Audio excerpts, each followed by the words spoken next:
Assalamualaikum warahmatullahi wabarakatuh. Alhamdulillahirabbil alamin. Sholatu wassalamu ala khairil khalqi Sayyidina wa maulana Muhammadin wa ala alihi wa sahbihi ajmain, amma ba'du. Puji dan syukur kita panjatkan pada Allah. Sholawat serta salam semoga terlimpah kepada junjungan Nabi kita Nabi Muhammad sallallahu alaihi wasallam. Kembali lagi anak-anak kelas 6 dimanapun berada. Kali ini Bapak akan menyampaikan mengenai zakat. Sumber buku Bapak ambil dari 2 buah. Yang pertama, buku dari Kementerian Pendidikan dan Kebudayaan berjudul Ayo Membayar Zakat. Ini cetakan 2017. Dan buku dari Direktorat Jenderal Pendidikan Islam Kementerian Agama RI tahun 2019. Diberikan judul Mari Mengenal Zakat. Peta konsep anak-anak. Peta konsep Mari Mengenal Zakat. Bagian pertama yaitu makna zakat. Bagian kedua ketentuan zakat. Bagian ketiga jenis zakat. Dan bagian keempat hikmah kewajiban zakat. Kali ini dalam video ini Bapak akan menerangkan mengenai makna zakat dan ketentuan zakat. Makna zakat. Zakat termasuk rukun Islam yang keempat. Ibadah zakat ini mulai diwajibkan pada tahun kedua Hijriah.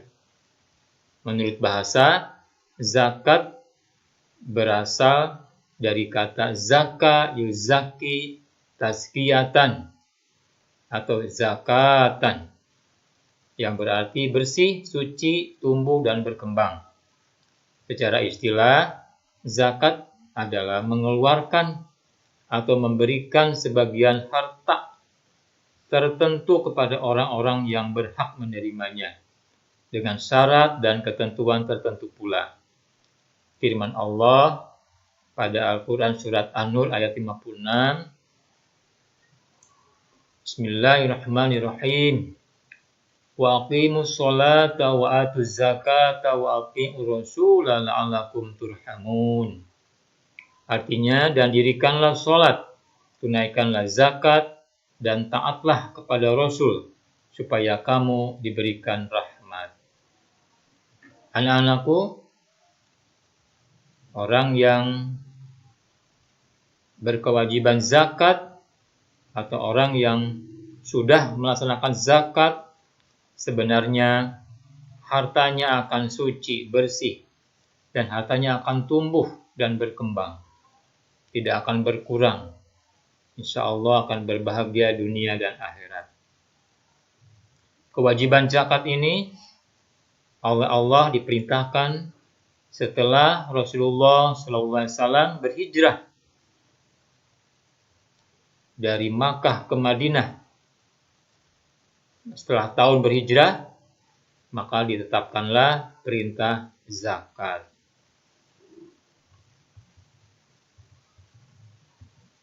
Baik anak-anak, apa tujuan zakat? Zakat mempunyai tujuan utama, yaitu sebagaimana Allah Subhanahu wa taala berfirman pada Al-Qur'an surat At-Taubah ayat 103. A'udzubillahi minasyaitonir rajim.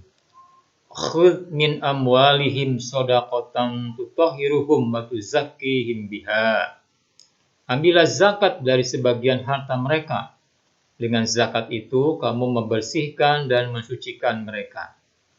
Tujuan utamanya dari zakat adalah membersihkan harta dan mensucikan diri mereka. Tujuan lainnya adalah pertama, agar harta kekayaan tidak beredar di kalangan orang kaya saja. Jadi orang kaya muslim yang berzakat, sebagian hartanya akan diberikan kepada kaum fakir miskin. Jadi beredar harta mereka ke fakir miskin. Yang kedua, menunjukkan ketaatan pada Allah Subhanahu wa taala. Yang tiga, menumbuhkan sikap syukur atas nikmat Allah Subhanahu wa taala. Yang keempat, membantu kebutuhan orang lain. Kelima, menumbuhkan sikap tolong-menolong. Keenam, menumbuhkan sikap peduli kepada orang lain. Dan ketujuh, memotivasi atau memberikan semangat orang lain untuk berusaha sungguh-sungguh. Itulah tujuan-tujuan dari zakat. Selanjutnya anak-anak, mengenai ketentuan zakat. Ketentuan zakat pertama yaitu syarat zakat. Syarat zakat adalah beberapa ketentuan yang harus dipenuhi agar zakat sah menurut agama Islam. Yang A, syarat orang yang wajib zakat atau muzaki. Orang yang berzakat sebutnya muzaki. Syaratnya yaitu pertama, agama Islam atau beragama Islam. Yang kedua, merdeka atau tidak berada dalam ancaman, tekanan atau paksaan orang lain. Dia merdeka. Yang ketiga, akil balik atau sudah dewasa. Akil balik maksudnya bagi laki-laki sudah ihtilam, mimpi basah, bagi perempuan sudah haid atau menstruasi. Yang keempat, memiliki harta untuk dizakati. Namun, untuk zakat fitrah, nomor 3 dan 4, kalau belum akil balik dan belum memiliki harta, masih ditanggung oleh orang tua. Bagian B, syarat harta yang dizakati, yaitu pertama, harta yang baik dan halal. Jadi tidak boleh harta yang haram. Yang kedua, harta milik sendiri. Tidak boleh harta orang lain kita zakati. Harus harta kita sendiri. Yang ketiga, telah mencapai nisab. Nisab apa, anak-anak? Yaitu jumlah minimal harta kena zakat. Misalkan, zakat emas minimal dia memiliki 85 gram. Maka sudah terkena zakat yaitu 2,5%. Atau seorang peternak kambing, bila dia sudah memiliki 40-120 ekor, maka dia sudah terkena zakat kambing. Ya, zakat peternakan yaitu 1 ekor. Dan yang keempat, telah mencapai haul. Haul itu apa? Yaitu telah tersimpan selama 1 tahun penuh. Yang kedua, rukun zakat. Rukun zakat adalah beberapa hal yang harus ada ketika menunaikan zakat. Rukun zakat sebagai berikut. Yang A, berniat ketika menunaikan zakat. Jadi, rukun zakat ini harus ada ketika kita melaksanakan zakat ya. Jadi yang pertama, berniat. Misalkan niat untuk sendiri, misalkan bunyinya nawaitu an ukhrija zakatal mal an nafsi fardholillahi ta'ala. Atau kalau zakat fitrah, nawaitu an ukhrija zakatal fitri an nafsi fardholillahi ta'ala.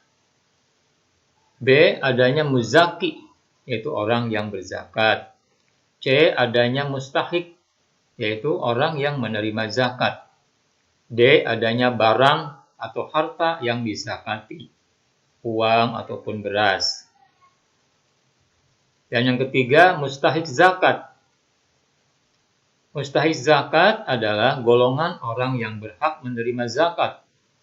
Hal ini telah dijelaskan di dalam Al-Quran surat At-Taubah ayat 60. Surat ini berbunyi, Bismillahirrahmanirrahim. Innamas shadaqatu lil fuqara'i wal masakini wal 'amilina 'alaiha wal mu'allafati qulubuhum wa fi riqabi wal gharimina wa fi sabilillah wa ibnis sabil. Fariidatan minallah wallahu alimun hakim. Sadaqallahul azim. Di ayat tersebut diterangkan tentang jumlah 8 golongan mustahik atau 8 golongan yang berhak menerima zakat, yaitu sebagai berikut. Yang pertama, fakir, yaitu atau fakir adalah orang yang tidak memiliki harta dan tidak memiliki mata pencaharian. Jadi fakir ini, anak-anak, dia tidak memiliki harta dan tidak memiliki penghasilan sama sekali. Yang kedua, miskin adalah orang yang kekurangan harta dan memiliki penghasilan namun tidak dapat mencukupi kebutuhan dasar hidupnya sehari-hari. Jadi miskin ini adalah orang yang memiliki penghasilan namun penghasilannya tidak cukup untuk makan sehari-hari, untuk kebutuhan pakaian, dan lain sebagainya. Yang ketiga, amil adalah panitia zakat. Amil mendapat tugas untuk mengurusi zakat, dari mengumpulkan zakat sampai membagikan zakat. Yang keempat, mu'alaf adalah orang yang baru masuk Islam. Yang kelima, riqab, hamba sahaya atau budak, adalah budak yang ingin merdeka dengan tebusan kepada tuannya. Yang keenam, gharim, adalah orang yang berhutang untuk kebaikan dirinya namun tidak sanggup untuk membayarnya. Jadi gharim ini ada orang yang berhutang, terlilit hutang namun tidak mampu untuk membayarnya. Yang ketujuh, sabilillah atau fi sabilillah, adalah orang yang berjuang di jalan Allah Subhanahu wa taala untuk mempertahankan Islam dan juga untuk kepentingan umat seperti mendirikan masjid, madrasah, dan lain sebagainya. Dan yang terakhir, golongan yang terakhir, yang ke-8, Ibnu Sabil, adalah orang yang dalam perjalanan dengan tujuan yang baik namun kehabisan bekal. Nah, itulah anak-anak rukun zakat, mustahik zakat ya, dan lain sebagainya. Mudah-mudahan bisa dipahami. Bila ada pertanyaan, silahkan diketik di kolom komentar. Insya Allah akan Bapak jawab. Untuk selanjutnya, silakan anak-anak untuk mengisi latihan soal di deskripsi. Sekian, billahi taufiq wal hidayah. Assalamualaikum warahmatullahi wabarakatuh.